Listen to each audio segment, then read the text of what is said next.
नमस्कार, स्वागत है आपका हमारी खास पेशकश मार्केट नेक्स्ट वीक। और मेरे साथ आज जुड़े हैं एक खास मेहमान। इस मुद्दे पर बात करने के लिए हमारे साथ जुड़े हैं VP and head of research share India से रवि जी, रवि सिंह। रवि जी, आपका बहुत बहुत स्वागत है सर। सर, अगर मैं पहले आपसे नेक्स्ट वीक के लिए निफ्टी का लेवल जानना चाहता हूं कि ये 18,750-760 ये अभी फंसी हुई है इस वीक में, लेकिन आपको क्या लगता है नया हाई नेक्स्ट वीक या वहां से प्रॉफिट बुकिंग?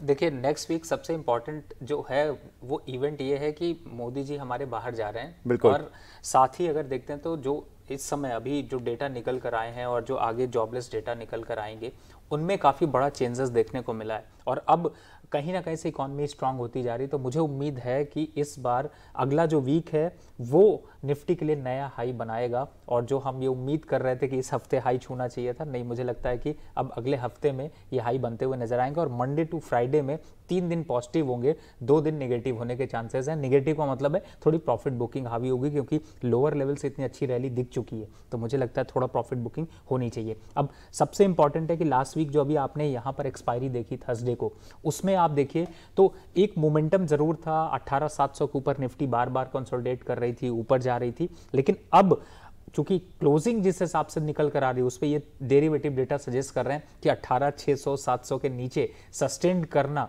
बहुत मुश्किल है। डाउनफॉल कहां से आएगा वो इंपॉर्टेंट अगर देखते हैं तो मुझे लगता है 18,500 का क्लोजिंग इंपॉर्टेंट है। अगर उसके नीचे क्लोज करेगा तो थोड़ा बहुत डाउनफॉल आएगा। अब अपसाइड की बात कर ले तो 19,000 का लेवल खुला हुआ छूट रहा है यहाँ पे।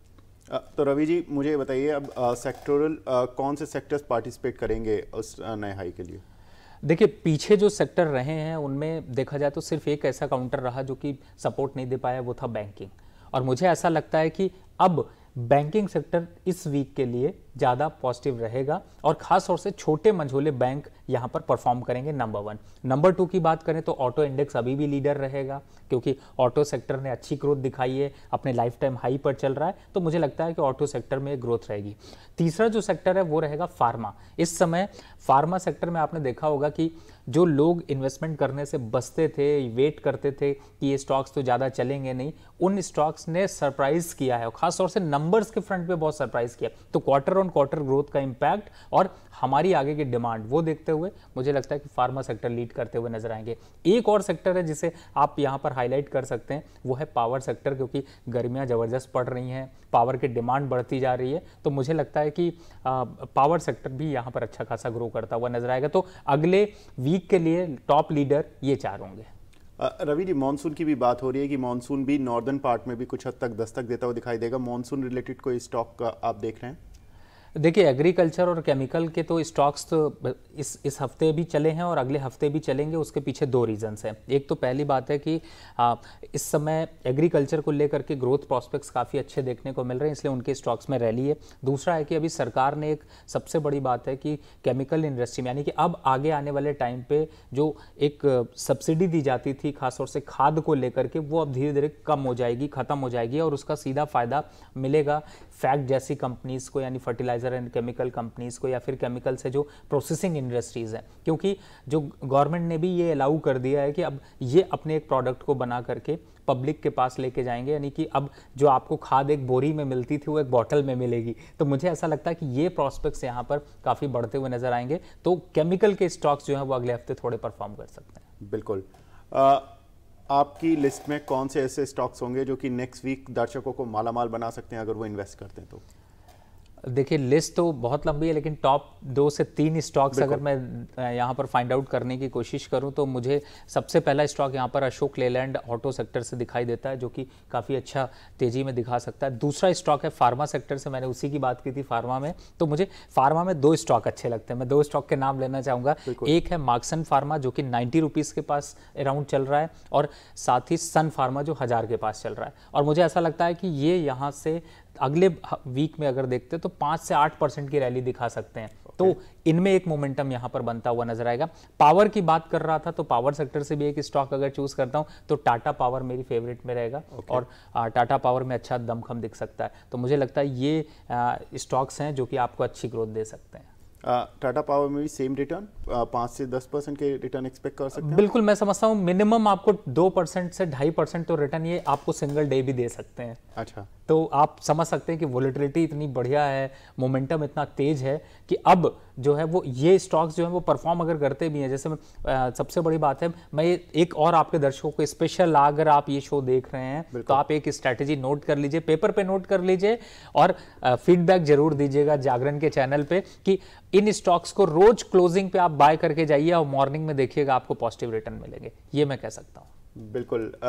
रवि जी, ब्रोकरेज का खर्चा तो निकल जाएगा ना, उससे ज्यादा मिलेगा ना? बिल्कुल, ऑब्वियसली। देखिए सर, आजकल ब्रोकरेज तो जीरो हो गई है। exactly. आप देखिए ऑनलाइन जो ब्रोकरेज कर रहे हैं उनकी जीरो, और सबसे बड़ी बात है कि ये ऐसे स्टॉक्स हैं जो कि आपको 0.5% 1% ऊपर ही एवरीडे खुलते हैं। अच्छा। मार्केट के टाइम पे थोड़ा करेक्ट होते हैं क्लोजिंग टाइम पे और वापस ऊपर साइड में देखने को मिलते हैं। तो आप इनकी, इनफैक्ट मैं ये ऐसे थ्योरेटिकली नहीं बोल रहा हूं, ये हिस्टोरिकली ग्रोथ इस समय देखने को मिल रही वीक ऑन वीक बेसिस। बिल्कुल, वेरी स्मार्ट ट्रेंड। तो ये अच्छा है ना कि आप सुबह को बेच दीजिए और इवनिंग में ले लीजिए, या इवनिंग में लेकर जाइए और सुबह को बेच दीजिए। तो ये एक बड़ी अच्छी स्ट्रैटेजी है। सर ने स्टॉक्स बता दिए हैं, तो आपको नेक्स्ट वीक में क्या करना है, आपको काफ़ी सारे स्टॉक्स मिल गए। सर एक चीज़ और, आपने बैंकिंग का बोला कि बैंकिंग नेक्स्ट वीक में पार्टिसिपेट करता हुआ दिखाई देगा, और आपने बोला कि छोटे मझोले शेयर, कोई ऐसा शेयर जो कि आप देख रहे हो अभी? देखिए, मुझे इस समय आईडीएफसी फर्स्ट बैंक, क्योंकि देखिए मैं ज़्यादातर बड़े बैंकों पे नहीं जाता या प्राइसेस पे बड़े नहीं जाता, क्योंकि लोग की पॉकेट में छोटे पैसे निवेश करके बड़ा पैसा कमाना चाहते हैं। तो ये जो आपका शो है, जो खास तौर से मार्केट दिस वीक है, इसमें मैं इसी टाइप की स्ट्रैटेजी लाने की कोशिश करता हूँ। इसमें आईडीएफसी फर्स्ट बैंक 80 रुपए के पास चल रहा है और मैक्सिमम जो है वो 85 और 90 रुपीज़ तक जा सकता है। परसेंटेज वाइज देखते हैं तो 10% तक का अपसाइड मोमेंटम बनता है, तो आप इसको फोकस कर सकते हैं। दूसरा स्टॉक जो और एक है वो इसमें अगर आते हैं तो थोड़ा सा महंगा है, आपको बैंक ऑफ बड़ौदा जो कि 186 185 के पास है, इसको भी आप फोकस कर सकते हैं। यानी कि 180 का भी स्टॉक है और 80 का भी स्टॉक है, दोनों आपकी बास्केट में होने चाहिए। तो यहाँ पर आपको काफ़ी सारे स्टॉक्स मिल गए हैं, बैंकिंग स्पेस में मिला, फार्मास्यूटिकल स्पेस में मिला, और एक इम्पॉर्टेंट एस्पेक्ट भी मिला, तरीका मिला कमाने का, जो बहुत इंटरेस्टिंग इस तरीके से है कि ये जो होता है ना, ये अनुभव होता है कि आप जब एक रिसर्च हेड कंपनी के या एक सीनियर बंदे जब स्क्रीन को देखते हैं और काफ़ी समय तक उस पर्टिकुलर स्टॉक के बारे में वॉच करते हैं, तो इन्होंने एक पैटर्न निकाला। वो पैटर्न है कि सुबह को बेच दीजिए और शाम को खरीद लीजिए, या शाम को खरीद के जाइए, अगले दिन सुबह को बेच दीजिए। और उन्होंने वो लिस्ट ऑफ स्टॉक्स बता दिए कि ये 2 से 3 स्टॉक्स हैं, इनमें नेक्स्ट वीक इस तरह से पैसे बनाना है। और साथ ही निफ्टी नए लाइफ टाइम हाई की तरफ हो सकता है कि हमें नेक्स्ट वीक दिखाई दे। मोदी जी अमेरिका जा रहे हैं, साथ ही मॉनसून भी दस्तक देता हुआ दिखाई देगा। FIs डेटा पॉजिटिव है, तो उम्मीद कर सकते हैं कि नेक्स्ट वीक आपका अच्छा रहने वाला है। तो हैप्पी वीकेंड दोस्तों, और उम्मीद करते हैं कि आप इस स्ट्रैटेजी में फ़ायदा कमाएंगे। थैंक यू रवि जी, बहुत बहुत शुक्रिया सर हमसे जुड़ने के लिए और अपना प्रीशियस टाइम देने के लिए। तो फिलहाल इस छोटी सी पेशकश को यहीं पर समाप्त करते हैं। नमस्कार।